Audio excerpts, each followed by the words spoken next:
Alright, if you live in somewhat shitty climate like I do, you'll probably run into this quite a bit.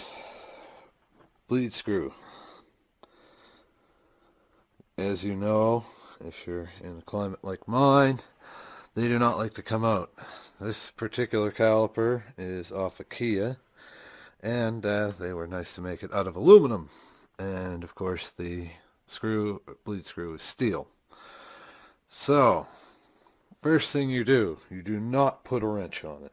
Last thing you want to do is put a wrench on it. I was stupid and did that the first time. I broke the first caliper, called the junkyard, two junkyards, they broke theirs because they didn't put heat on it. I finally read somewhere what you gotta do, you gotta torch it. Torch the ever-living shit out of it, get her nice and hot, then freeze her with water, heat her back up, freeze her with water, heat her back up again, freeze her with water, and then she'll come free. So, let's see, where did I put my lighter? Let's get this torch going. Always helps to have one of these old torch heads. I have a brand new one here. I bought this piece of junk. It doesn't even light, and even when it does, the flame is too cold to even solder with, so it's useless. Another thing that's good to have when you're doing this is good old deep creep here. Seafoam deep creep. The other seafoam spray actually works just as good. Deep creep's just the California version, apparently. But this stuff actually works. It says after, you heat it, it works when it's hot. It works really well when it's hot. Well, I actually put on some first. I don't expect it to work, but you never know. It might help. So let's get the heat going.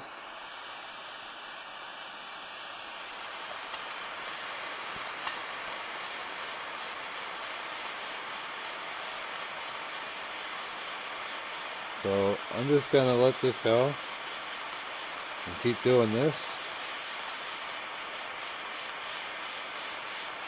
My phone is almost full, so I'm soon going to have to stop recording anyways. This is starting to get hot. And you don't want to get it too hot and ruin your seals in the caliper. That's why you put the water to it.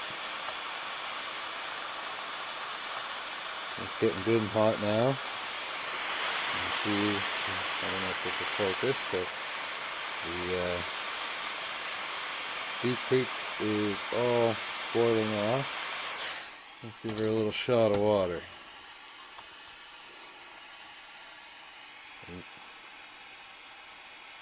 A shot of water, cool her off, and back to it. Whew.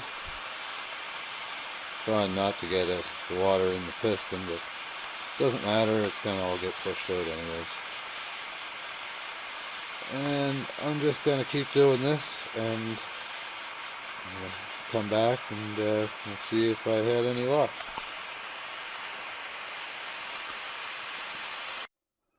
Alright, I heated the bejesus out of her, cooled her, heated her, cooled her, heated her.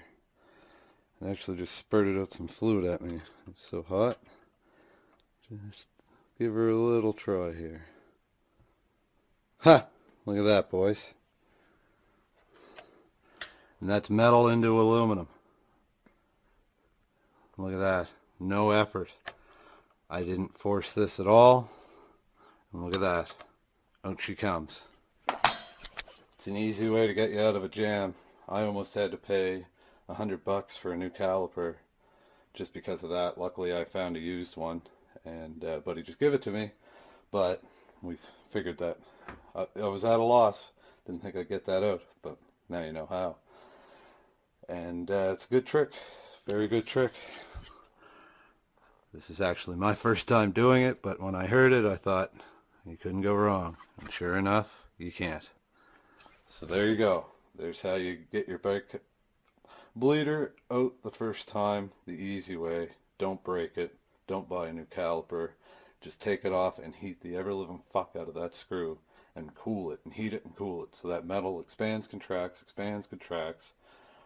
then it'll break that bond between, especially if it's aluminum and steel. It'll break that bond, especially a little penetrating oil like Deep Creep. Spray that on there, and there you go. I live in the land of rust, so I have to learn these things. Anyways, till next time, people. Peace.